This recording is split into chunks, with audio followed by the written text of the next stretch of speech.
Hello,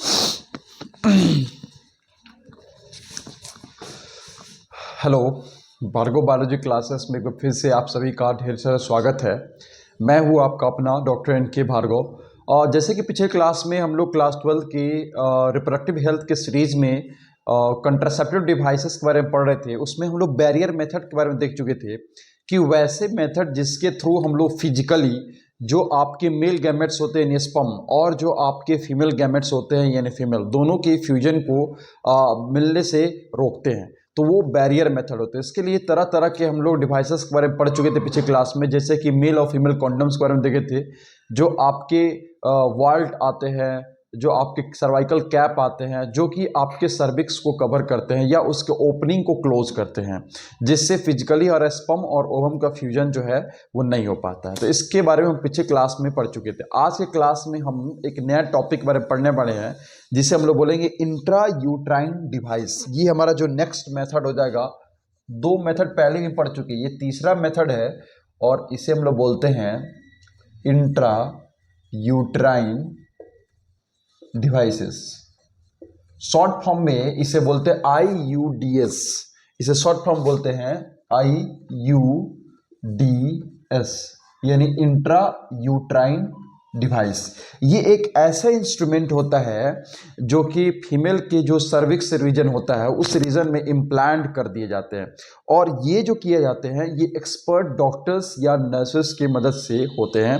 इसके लिए अपने पास इंट्रा यूट्राइन डिवाइस के रूप में बहुत सारे होते हैं। कुछ कॉपर रिलीजिंग होते हैं, कुछ आपके हार्मोन्स रिलीजिंग होते हैं, और बहुत सारे ऐसे आपके मेथड्स देखने को मिलते हैं। तो थोड़ा सा इसके बारे में लिख लेंगे, इंट्रा यूट्राइन डिवाइस क्या होते हैं। तो लिख सकते हैं the device which is implanted in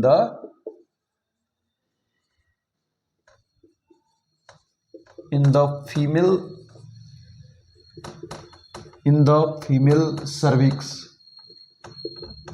through the vagina से होते हुए जो फीमेल का सर्विक्स रीजन होता है उसमें इसको इम्प्लांट किए जाते हैं through vagina bye expert doctor nurses.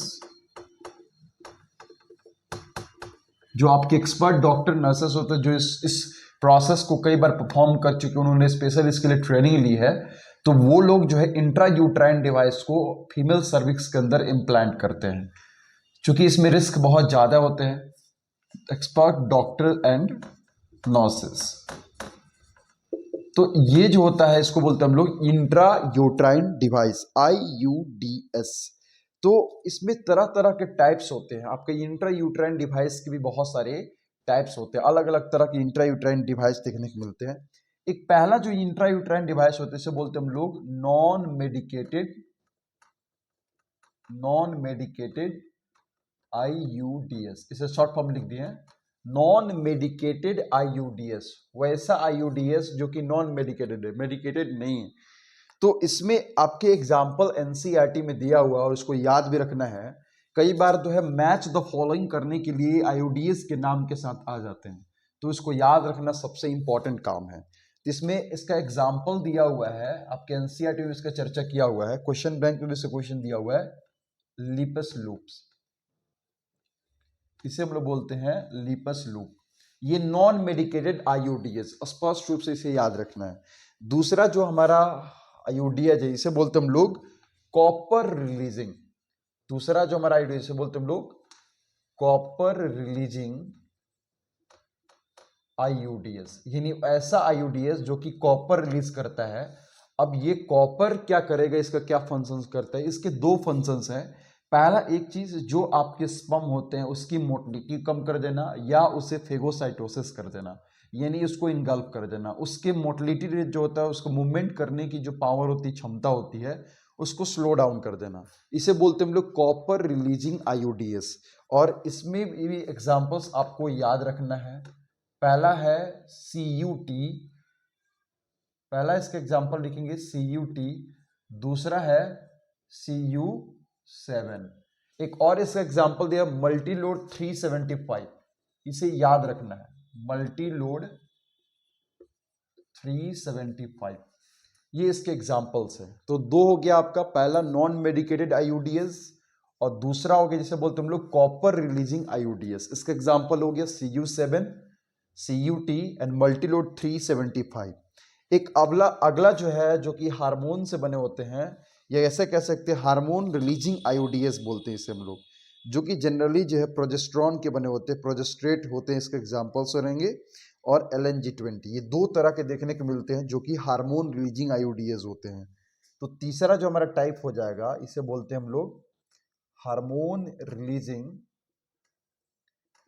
आईयूडीएस। Hormone releasing आईयूडीएस, इसका एग्जाम्पल हो जाएगा आपका प्रोजेस्ट्रेट। इसमें सबसे इंपॉर्टेंट चीज है इसका एग्जाम्पल याद रखना। और दूसरा हो जाएगा LNG-20। तो ये तीन तरह के आपके इंट्रा यूट्राइन डिवाइस आईयूडीएस हो गए। इसका जल्दी से स्क्रीनशॉट ले लेंगे क्योंकि ये इंपॉर्टेंट है। तीन तरह के आपके जो है इंट्रा यूट्राइन डिवाइस हो गए। पहला जो है आपका हो गया नॉन मेडिकेटेड आईयूडीएस जिसे लिपस लूप बोलते हैं। दूसरा है कॉपर रिलीजिंग आईयूडीएस। तीसरा है हार्मोन रिलीजिंग आईयूडीएस। ये तीन तरह का आपका आईयूडीएस हो गया। जो आपके नॉन मेडिकेटेड आईयूडीएस हो, इसका एग्जांपल लिपस लूप हो गया, copper releasing आईयूडीएस CUT, CU7, Multiload 375। और हार्मोन रिलीजिंग आईयूडीएस का एग्जांपल हो गया प्रोजेस्ट्रेट एंड LNG-20। तो इंट्रा यूट्राइन डिवाइस क्या होता है आप लोग भली भांति समझ गए कि वैसे डिवाइस जिसे इम्प्लांट किया जाए। किसके अंदर इम्प्लांट किया जाता है? तो फीमेल के सर्विक्स जो रीजन होता है उसके अंदर इसे इम्प्लांट किया जाता है वेजाइना से होते हुए। और ये जो किया जाता है आपके एक्सपर्ट डॉक्टर्स जो होते हैं, आपके नर्सेस होती हैं, वो करती हैं। इसे कुछ ऐसे इम्प्लांट किया जाता है। अगर फिगर के माध्यम से समझे तो मैं इसे थोड़ा सा अच्छे से इमेज के माध्यम से समझाने की कोशिश करूंगा। जल्दी से इसके स्क्रीनशॉट ले लेंगे और इसको नोट डाउन कर लेंगे, कहीं इंपॉर्टेंट है, आपके एग्जाम में आ सकते हैं। तो अगर देखा जाए इसे कैसे इम्प्लांट किया जाता है तो कुछ ऐसे हो सकता है कि जो आपका फीमेल के सबसे नीचे वाला रीजन जिससे ओपनिंग होते से बोलते हैं हम लोग वेजाइना, और वेजाइना से जैसे ही हम लोग एंट्री करते हैं तो बाद में हम लोग को सर्विक्स दिखाई पड़ता है, सर्वाइकल कनाल दिखाई पड़ते हैं। उसी सर्वाइकल कनाल से होते हुए इसकी एंट्री करते हैं और इसे फिक्स कर देते हैं, अंदर में इसे फिक्स कर देते हैं। और ये जो है कॉपर रिलीज करता है, हार्मोन रिलीज करने का काम करेगा। जैसे जस्ट लाइक इमेजिनेशन कीजिए आपका फीमेल रिप्रोडक्टिव ट्रैक्ट है और ये जो आपका फैलोपियन ट्यूब है और ये इसका बॉडी हो गया, नीचे इसका सर्विक्स हो गया, ये इसका फिम्बरी हो गया, और ये जो रीजन हो गया ये सर्वाइकल कनाल हो गया, और ये इसका ओपनिंग पॉइंट हो गया। और नीचे ये जो रीजन हो गया इसे ये सर्विक्स, और उसके बाहर ये वेजाइना। तो ये जो रीजन देख रहे हैं इसे हम लोग बोलते हैं सर्विक्स, बार बार रीजन को हम लोग बोलते हैं वेजाइना। तो आपका जो इंट्रा यूट्राइन डिवाइस जैसे कॉपर टी हो गया जस्ट लाइक एग्जांपल, तो इसको जो है इसके अंदर जो है कुछ इस तरह से स्ट्रक्चर होता है और इसको ऐसे इम्प्लांट किया जाता है। इसे टी शेप का होता है, कुछ इस तरह से। ये कॉपर के बने होते हैं, इसके ऊपर कुछ ऐसे कॉपर के रिंग्स दिखाई पड़ते हैं कुछ इस तरह से, और एक धागा जो होता है वो बाहर की तरफ में निकला होता है जिसको इसके यूटेरस के अंदर इम्प्लांट कर दिया जाते हैं। तो ये जो है आपका आईयूडीएस हो गया और इसे हम लोग बोलते हैं कॉपर टी। आई होप आप लोग इसे समझ रहे हैं कि इंट्रा यूट्राइन डिवाइस क्या होते हैं। जल्दी से इसका स्क्रीनशॉट ले लेंगे। अब बात ये है कि इंट्रा यूट्राइन डिवाइस का क्या फंक्शन होते हैं, ये कैसे फंक्शन करते हैं, ये कॉन्ट्रासेप्शन में कैसे काम करते हैं, इसके बारे में जानना। तो मैं इसे मिटा रहा हूं अभी, जल्दी से इसका स्क्रीनशॉट ले लेंगे। जो आपके इंट्रा यूट्राइन डिवाइस होते हैं सबसे पहला जो काम करते हैं ये फेगोसाइटोसिस की। अब फेगोसाइटोसिस क्या होता है? फेगोसाइटोसिस एक ऐसा प्रोसेस होता है जिसके थ्रू स्पर्म को इनगल्फ कर दिया जाता है, या यूं कहे कि स्पर्म की जो क्षमता है, फ्यूज करने की जो क्षमता है वो कम कर दिया जाता है। स्पर्म्स पहुंचते पहुंचते वहां तक न्यूट्रलाइज हो जाता है। यानी आपकी ओवम तक पहुंचते पहुंचते ये न्यूट्रलाइज हो जाएगा, फ्यूजन नहीं कर पाएगा। तो सबसे पहला काम जो होता है इसमें इंट्रायूट्राइन डिवाइसेस का क्या करता है कि increases phagocytosis of sperm, phagocytosis of sperms. ये स्पर्म्स की फेगोसाइटोसिस जो फेगोसाइटोसिस कराने का काम करता है विथ इन द यूटेरस। जो आपके यूटेरस के अंदर स्पर्म्स जाते हैं उसका फेगोसाइटोसिस कराता है। ये टर्म कोई इंपॉर्टेंट है, याद रखेंगे। दूसरी चीज क्या करता है कि जो आपके स्पर्म्स होते हैं उसकी मोटिलिटी रेट को स्लो कर देता है। तो लिख सकते हैं कि आईयूडीएस suppresses the sperm's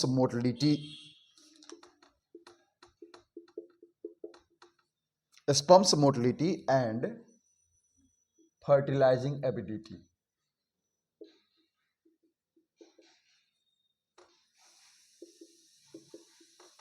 fertilising ability याद रखेंगे कि जो आपके आईयूडीएज होते हैं, जो इंट्रा यूट्राइन डिवाइस होते हैं, जो यूटेरस के अंदर इम्प्लांट करते हैं, ये दो फंक्शंस करते हैं। सबसे पहला जो फंक्शंस होता है वो होता है फेगोसाइटोसिस का। ये स्पर्म्स को फेगोसाइट कर देते हैं जिसके वजह से वो जो है उनके साथ फ्यूजन नहीं कर पाते। दूसरा चीज, जो स्पर्म्स की मोटिलिटी रेट होती है वो जो है उसको सप्रेस कर देता है, दबा देता है, जिसके वजह से उसके पास फर्टिलाइजिंग जो एबिलिटी होती है, जो आपकी ओवम सेल होता है उसको फर्टिलाइज करने की जो एबिलिटी होती है वो खत्म कर देती है। तो अब स्पर्म को फर्टिलाइज करने की एबिलिटी क्या होती है, यानी कैसे कह सकते हैं कि ये स्पर्म जो है आपके ओवम को फर्टिलाइज करते हैं। इसके लिए जो है कम से कम 60% स्पर्म्स जो होते हैं वो नॉर्मल शेप एंड साइजेस को होने चाहिए। 40% स्पर्म्स जो होते हैं उनके पास में फास्ट मोटिलिटी रेट होनी चाहिए। तब जाके हम मानते हैं कि ये जो है फर्टिलाइजेशन पॉसिबल है।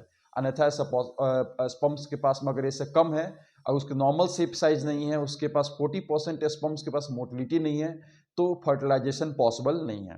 तो जो आपके आईयूडीएज होते हैं वो स्पर्म्स के मोटिलिटी को स्लो कर देते हैं, जिसके वजह से जो उनका फर्टिलाइजिंग एबिलिटी होती है, फर्टिलाइज करने की क्षमता होती है, वो स्लो डाउन हो जाती है।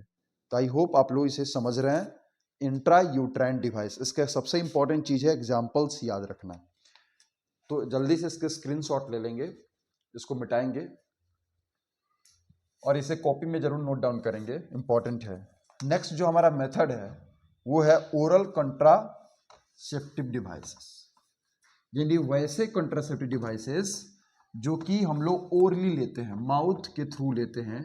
इसमें बहुत सारे हमारे पिल्स आते हैं, मेडिसिनल पिल्स आते हैं, जो जनरली आपके प्रोजेस्ट्रॉन या प्रोजेस्ट्रॉन एस्ट्रोजन के कॉम्बिनेशन के बने होते हैं। अब बात यह है कि प्रोजेस्ट्रॉन एस्ट्रोजन तो आपकी क्या बोलते हैं प्रेगनेंसी के लिए सबसे इंपॉर्टेंट हार्मोन है। फिर ये प्रोजेस्ट्रॉन एस्ट्रोजन कैसे आपके प्रेगनेंसी को अवॉइड करते हैं? एक्चुअली में जो प्रोजेस्ट्रॉन एस्ट्रोजन हार्मोन्स है, अगर रियल टाइम पे जिस समय उनको जो है सेक्रेट होना चाहिए, अगर उस समय सेक्रेट होते हैं तब ये जाके प्रेगनेंसी कॉज कराते हैं। लेकिन अगर उनके टाइम ड्यूरेशन में अल्टर कर दिया जाता है, जिस समय इनको सेक्रेट होना चाहिए उस समय सेक्रेट नहीं होते हैं, तो प्रेगनेंसी की चांसेस बहुत कम रहती है। तो एक्चुअली में जो हम लोग जो मेडिसिनल पिल्स देते हैं, ये मेडिसिनल पिल्स इनके फंक्शंस को अल्टर कर देते हैं, जिसकी वजह से प्रेगनेंसी की चांसेस जो होती है वो कम होती है। तो अगला जो हमारा मेथड रहेगा, नेक्स्ट मेथड रहेगा, इसे बोलते हैं हम लोग ओरल कंट्रासेप्टिव्स। तो ओरल कंट्रासेप्टिव डिवाइसेस में क्या क्या आते हैं? ओरल कंट्रासेप्टिव डिवाइसेस में एक्चुअली में हार्मोन्स होते हैं और इसके बहुत सारी वैरायटी होती है। तो यहां पर लिख सकते हैं कि दीज आर हार्मोनल पिल्स। ये एक्चुअली में हार्मोनल पिल्स होते हैं, मेडिसिन होते हैं जिसके अंदर हार्मोन्स होते हैं। These are the hormonal pills. अब ये हार्मोनल पिल्स जो होते हैं ये स्मॉल डोजेस में देते हैं, ये बात रखना है। Pills are small doses of either progesterone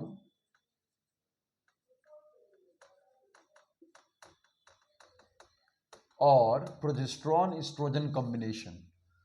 ये प्रोजेस्ट्रॉन एस्ट्रोजन कॉम्बिनेशन में भी हो सकते हैं। तो ये बात याद रखेंगे, मेडिसिनल पिल्स में क्या क्या आते हैं। ये कुछ नहीं है, बस आपके हार्मोनल्स होते हैं, हार्मोन्स होते हैं जो पिल्स के रूप में दिए जाते हैं, कॉम्बिनेशन दिए जाते हैं, और ये बहुत ही स्मॉल डोजेज में पाए जाते हैं। इनमें या तो अकेला प्रोजेस्टेरॉन हो सकते हैं या प्रोजेस्टेरॉन एस्ट्रोजन की कॉम्बिनेशन में दिया सकता है। तो ये इस काम होता है। इसका काम जो होता है, ये जो है प्रेगनेंसी को और इम्प्लांटेशन को रोकता है।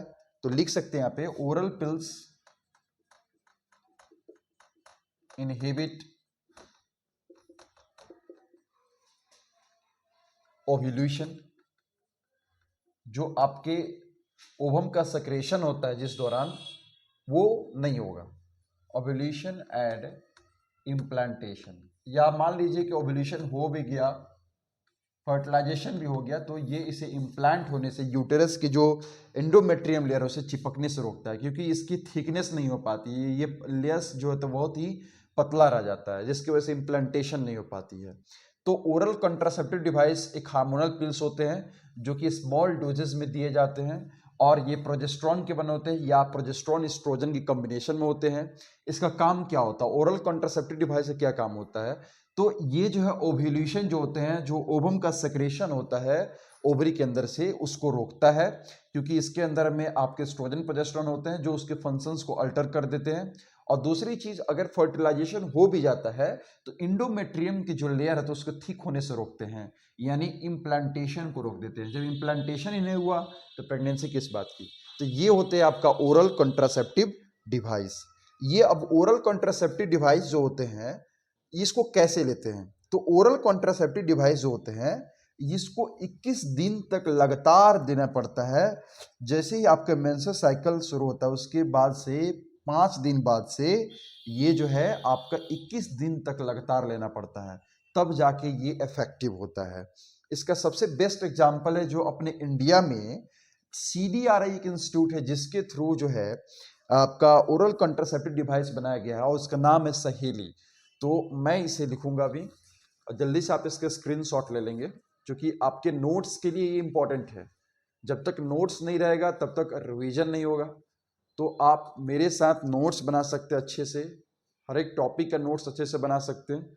ये तभी पॉसिबल है जब आप इसके स्क्रीनशॉट ले लें या साथ साथ में लिखते रहें। उसके अलावा NCERT भी रीड करते रहें। तो मैं इसे मिटा रहा हूँ अभी। तो अपने इंडिया में जो आपका CDRI है, सेंट्रल ड्रग रिसर्च इंस्टीट्यूट, इसके थ्रू, जो कि लखनऊ में है, इसके थ्रू एक मेडिसिनल पिल्स बनाया गया, ओरल कंट्रासेप्टिव बनाया गया, जिसका नाम है सहेली। तो ये इंपॉर्टेंट है, आपके NCERT में दिया हुआ है, मे बी एग्जाम में आपके आ भी जाए। तो यहाँ पे लिखेंगे कि सहेली, an example of oral contraceptive device, oral contraceptive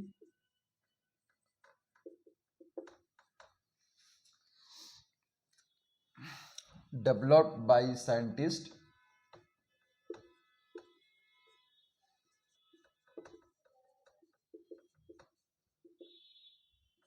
of Central Drug Research Institute, central drug research institute. ये अपने इंडिया का होममेड है, CDRI से बोलते हैं शॉर्ट फॉर्म में, CDRI यानी central drug research institute. CDRI जो कि पड़ता है आपका लखनऊ में, ये लखनऊ में ये इंस्टीट्यूट है, और इसके वैज्ञानिकों ने सबसे पहले एक इंडियन ओरल कंट्रासेप्टिव डिवाइस बनाया, मेडिसिनल पिल्स बनाया, जिसका नाम है सहेली। और ये बनाया गया था सेंट्रल ड्रग रिसर्च इंस्टीट्यूट के साइंटिस्टों द्वारा, जो कि लखनऊ में पड़ता है। तो ये इसका एग्जाम्पल आपके NCERT में दिया हुआ है और आपके एग्जामिनेशन के दृष्टि से इम्पॉर्टेंट है। तो आई होप आप लोग ओरल कंट्रासेप्टिव डिवाइस समझ चुके हैं अभी, कि ओरल कंट्रासेप्टिव डिवाइस वैसे मेडिसिनल पिल्स होते हैं जो कि जनरली हार्मोन्स के बने होते हैं, और इसे कब लेना होता है? जैसे ही आपका मेंस्ट्रुअल साइकिल होता है उसके 5वें दिन से लगातार 21 दिन तक इसे लेना पड़ता है। और ओरल कंट्रासेप्टिव डिवाइस करता क्या है? ये ओरल कंट्रासेप्टिव डिवाइस जो कि जनरली में आपके हार्मोनल पिल्स होते हैं, ये ओव्यूलेशन को रोकते हैं, दूसरी साथ साथ जो है ये इम्प्लांटेशन को भी रखते हैं, क्योंकि उनके जनरल फंक्शन, नॉर्मल फंक्शन की ये अल्टर कर देते हैं। तो ये आपके होते हैं ओरल कंट्रासेप्टिव डिवाइस। दूसरा चीज में एग्जाम्पल रखेंगे सहेली, जो कि एग्जाम्पल है ओरल कंट्रासेप्टिव डिवाइस का, जो कि इंडिया के साइंटिस्टों द्वारा बनाया गया और ये सेंट्रल ड्रग रिसर्च इंस्टीट्यूट के द्वारा बनाया गया, जो कि लखनऊ में पड़ता है। तो अगला जो हमारा मेथड है इसे बोलते हैं हम लोग री इम्प्लांट्स और इंजेक्शन। तो ये री इम्प्लांट्स और इंजेक्शन ये भी एक तरह का हार्मोनल्स इंजेक्शन ही होते हैं, जस्ट लाइक ओरल कंट्रासेप्टिव्स। और ये जो होते हैं लॉन्ग टर्म के लिए होते हैं, करीब करीब 6 मंथ के लिए ये होते हैं, और ये लॉन्ग एक्शन मोड के लिए ये जो होते हैं। आई होप इस आप समझ रहे हैं। इसका जल्दी से स्क्रीनशॉट ले लेंगे, मैं इसे मिटाऊंगा। तो अगला जो हमारा मेथड है वो है इंजेक्शंस। बहुत बार क्या होता है कि बार बार जो है मेडिसिन लेने के चक्कर में या इस तरह के इंस्ट्रूमेंट इस्तेमाल करने के लिए बहुत सारे लोग जो है अवॉइड करते हैं। तो उस हिसाब से बहुत सारे लोग जो है लॉन्ग टर्म इफेक्शन के लिए, लॉन्ग टर्म इफेक्ट रहे इसके लिए रीइम्प्लांट्स या इंजेक्शंस का इस्तेमाल करते हैं। तो अगला जो हमारा मेथड है इसे बोलते हैं हम लोग री इम्प्लांट्स एंड इंजेक्शंस। ये स्किन के नीचे लिए जाते हैं और रीइम्प्लांट्स जो होते हैं ये just like oral contraceptive device की तरह ही काम करते हैं। तो इसे लिख सकते these are effective, these are effective for long period of time, effective for long period of time, long period of time, ये लंबे समय के लिए इफेक्टिव होते हैं। Just like similar to oral contraceptive, similar to oral contraceptives, ये oral contraceptive device के तौर पे ही काम करते हैं। ये भी एक्चुअली में प्रोजेस्टेरॉन के बने होते हैं या एस्ट्रोजन प्रोजेस्टेरॉन के कॉम्बिनेशन में देखने को मिलते हैं। तो लिख सकते हैं यहाँ पे प्रोजेस्टेरॉन एलोन और इन कॉम्बिनेशन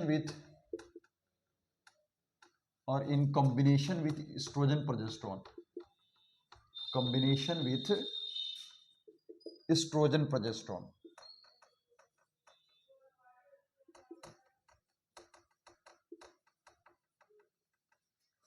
ये अकेले प्रोजेस्टेरॉन के बने हो सकते हैं या एस्ट्रोजन प्रोजेस्टेरॉन दोनों के द्वारा बने होते हैं। और ये इस्तेमाल जो किया था ये फीमेल्स पे इस्तेमाल किया, used by females as injection के तौर पे फीमेल्स को दिए जाते हैं और रीइम्प्लांट्स किए जाते हैं स्किन के अंदर।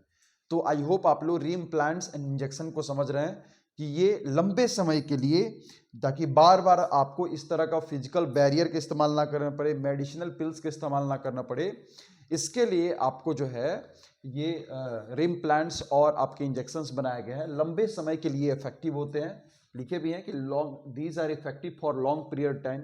दूसरी चीज़ क्या बताएं इसमें कि ये ओरल कंट्रासेप्टिव डिवाइस के तौर पे ही काम करते हैं। उसमें भी जैसे आपके हार्मोन्स थे वैसे इसमें भी हार्मोन्स होते हैं। ये अकेले प्रोजेस्टेरॉन का हो सकता है कॉम्बिनेशन, या ऐसे कर सकते हैं कि ये एस्ट्रोजन प्रोजेस्टेरॉन के कॉम्बिनेशन में पाए जाते हैं। अब इस्तेमाल किस पे होते हैं, तो ये इस्तेमाल किए जाते हैं आपको फीमेल्स पे इंजेक्शन के तौर पे। तो आप लोग ओरल कंट्रासेप्टिव डिवाइस को समझ गए, रीइम्प्लांट्स एंड इंजेक्शन को अच्छे समझ गए। तो जल्दी से इसका स्क्रीनशॉट लेंगे और इसे कॉपी में नोट डाउन करेंगे। और लास्ट जो हमारा मेथड रह गया कंट्रासेप्टिव डिवाइस का, उसे हम लोग बोलते हैं सर्जिकल मेथड।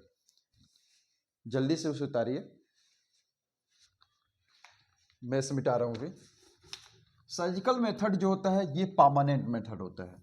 अभी जितने भी हम लोग मेथड्स पढ़े, चाहे आपको बैरियर मेथड पढ़े, चाहे आपका नेचुरल मेथड पढ़े, चाहे इसमें मेडिसिनल पिल्स पढ़े जिसको हम लोग केमिकल मेथड भी बोल रहे हैं, जिसमें आप लोग अभी जस्ट हाल फिलहाल में पढ़े हैं, कॉन्डम्स हो गए, वाल्ट्स हो गए, कॉपर टी हो गए, इम्प्लांट्स हो गए, इंट्रायूट्राइन डिवाइस हो गए, ये सारे जितने भी हम लोग पढ़े ये एक छोटे समय के लिए लागू होते हैं या टेम्पररी कह सकते हैं। जैसे इसको हम लोग यूज बंद करते हैं फिर से वो जस्ट के तस जैसे ही पहले जैसे फंक्शन करने लगते हैं, यानी प्रेगनेंसी के चांसेस हो सकते हैं।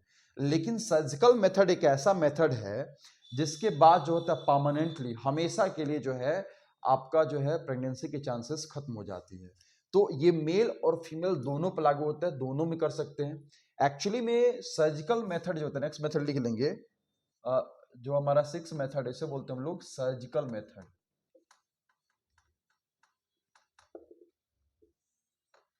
सर्जिकल मेथड में क्या होता है, वैसा मेथड जिसमें हम लोग ऑपरेशन के थ्रू जो आपके स्पर्म और ओवम, जो ओवम का जो पाथवे होता है उस पाथवे को ब्लॉक कर देते हैं। यानी कह सकते हैं जिस रास्ते से होकर जो आपके स्पर्म ओवम गुजरते हैं, फ्यूज करते हैं, उस रास्ते को कट करके टाई कर देते हैं। और ये मेल और फीमेल दोनों में देखने को मिलता है, क्योंकि मेल में भी स्पर्म्स का पास आउट होता है और फीमेल में भी ओवम का पास आउट होता है। तो अगर किसी कपल में से किसी एक को भी अगर सर्जरी के माध्यम से उसके पाथवे को ब्लॉक कर देते हैं तो इससे फ्यूजन के चांसेस बिल्कुल 9 के बराबर रहते हैं और प्रेगनेंसी नहीं होती है। तो ये मेथड बहुत ही इफेक्टिव है, लेकिन ये परमानेंट मेथड है, बात यही है। तो सर्जिकल मेथड क्या होते हैं कि the method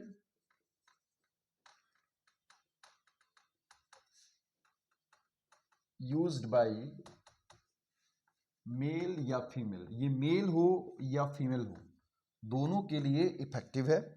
mail and female partner as a termination to prevent any more pregnancy. अगर किसी भी तरह का प्रेगनेंसी को अवॉइड करना चाहते हैं, अब बच्चे की चाह नहीं है, नीड्स नहीं होती है, तो वैसे कपल्स जो होते हैं सर्जरी के माध्यम से, चाहे वो मेल हो या चाहे फीमेल हो, वो जो है टर्मिनेशन करा देते हैं मोर प्रेगनेंसी। ये जो मेथड है ये फिजिकली जो है कह सकते हैं, सॉरी, सर्जरी के माध्यम से जो होता है स्पर्म और ओवम के रास्ते को ब्लॉक कर दिया जाता है। तो यहाँ पर लिख सकते हैं कि these methods blocks the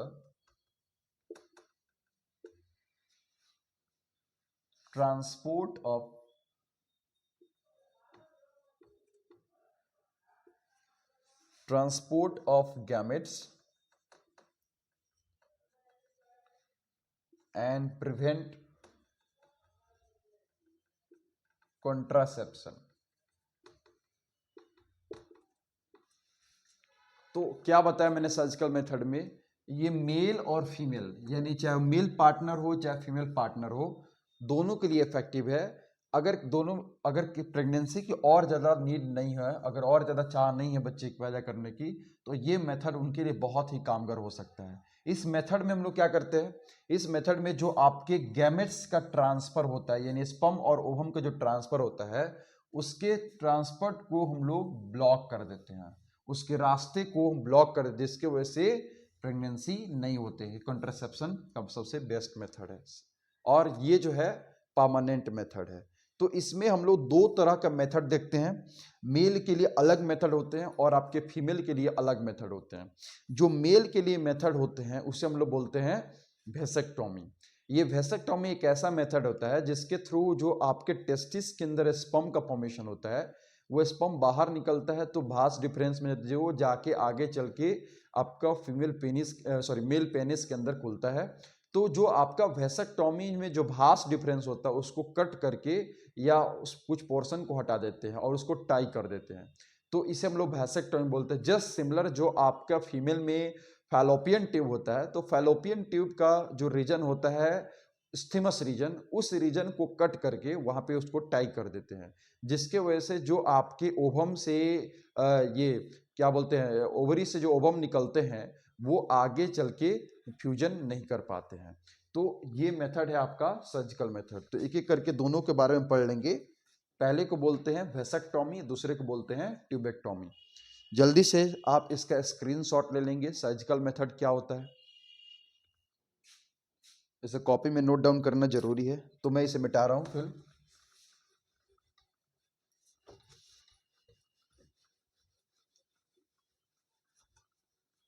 अभी तक जितना मेथड पढ़े सब आपके टेम्पोररी मेथड थे, यही एक मेथड है जो कि आपका परमानेंट मेथड है और इससे परमानेंट सॉल्यूशन हो जाता है आपका प्रेगनेंसी का।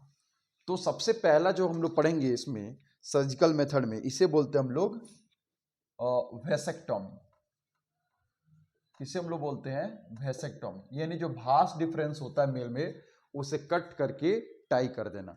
अगर इसे हम लोग समझे तो कुछ ऐसे समझ सकते हैं कि ये जो है आपका मेल में टेस्टिस होता है, ओवल शेप का, दो ऐसे टेस्टिस हो गए, और टेस्टिस के ऊपर जो है आपका एपिडेमिस होते हैं। सेम मेल में भी दोनों टेस्टिस में ऐसे एपिडेमिस देखने को मिलते हैं, और एपिडेमिस से आपको नीचे निकलते हैं भास डिफरेंस।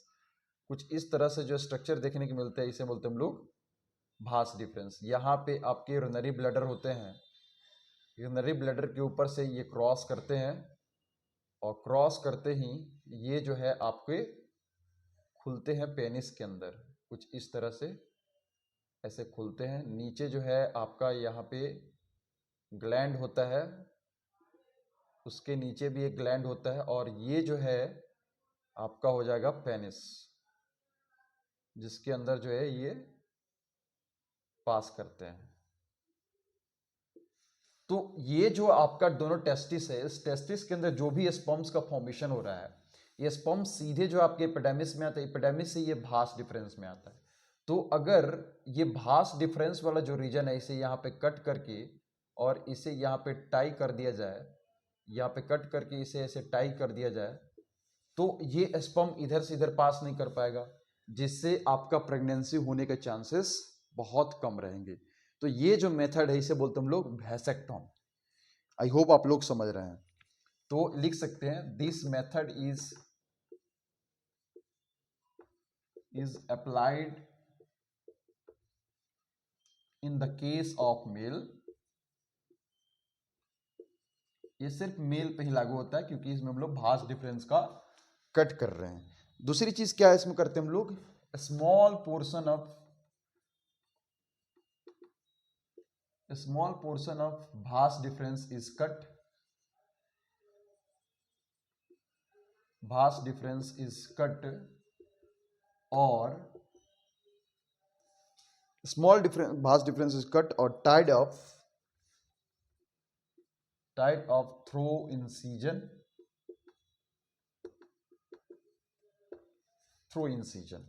तो आई होप आप लोग वेसेक्टॉमी को समझ रहे हैं। इसमें हम लोग जो इसके छोटे से रीजन है जो भास डिफरेंस, इसे कट कर देते हैं और इसे फिर ऐसे टाई कर देते हैं, जिससे आसानी से ये स्पर्म पास नहीं करते, फिर उसको हम लोग सूचरिंग कर देते हैं। तो ये आप लोग समझ रहे हैं। जल्दी से इसका स्क्रीनशॉट ले लेंगे और इसे कॉपी में जरूर नोट डाउन करेंगे। दूसरा जो हमारा मेथड है वो होता है, इसे बोलते हैं हम लोग ट्यूबेक्टॉमी। और ट्यूबेक्टॉमी जो होता है ये फीमेल केस में लागू होता है। दूसरा जो मेथड उसे बोलते हैं हम लोग ट्यूबेक्टॉमी। जल्दी से इसे मिटा रहे हैं, स्क्रीनशॉट ले लेंगे।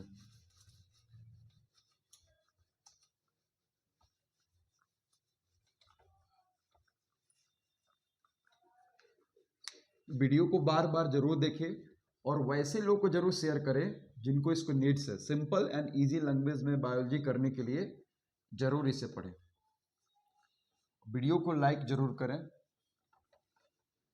ज़्यादा से ज़्यादा लोगों को शेयर करें। अगला जो हमारा मेथड है इसे बोलते हैं हम लोग ट्यूबेक्टॉमी।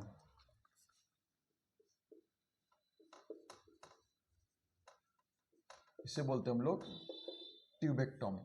ट्यूबेक्टॉमी में सेम चीज़ किया जाता है, जो फीमेल के अंदर फैलोपियन ट्यूब होता है, ये फीमेल के अंदर फैलोपियन ट्यूब है।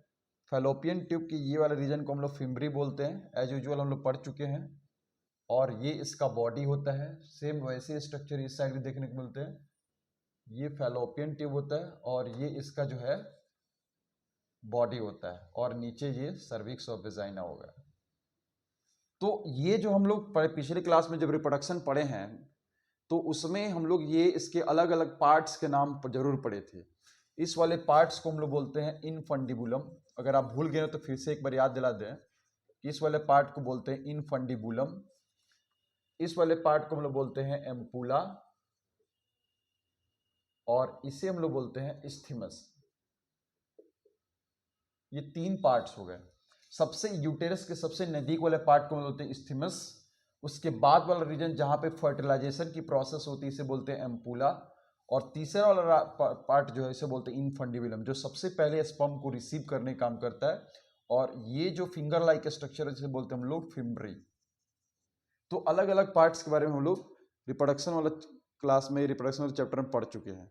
अब इसमें करते क्या है, जो फीमेल में जो सबसे नज़दीक पार्ट है इसे बोलते हैं इस्थीमस।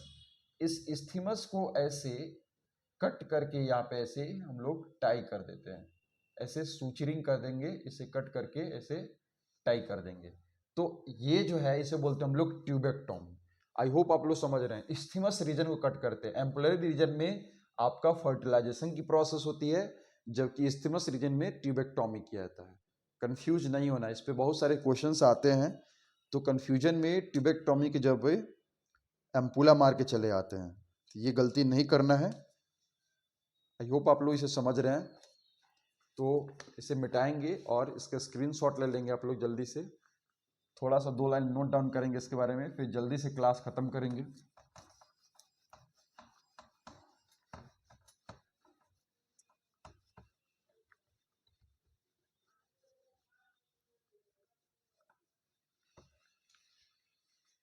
तो अगला जो इसमें हम लिखेंगे कि दिस मेथड